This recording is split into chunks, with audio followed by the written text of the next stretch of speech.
নমস্কার বন্ধুরা, আগামী ৫ আশ্বিন আটঘরিয়া ঝাপান উপলক্ষে চাষা পাড়ার ছেলেরা মা জগদ্ধাত্রী সাউন্ড আনছে।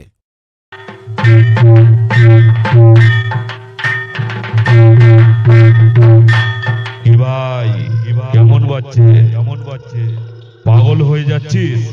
তারা সবে তো ঢাক বাজালো, এইবার গান আর বিট বাজালো।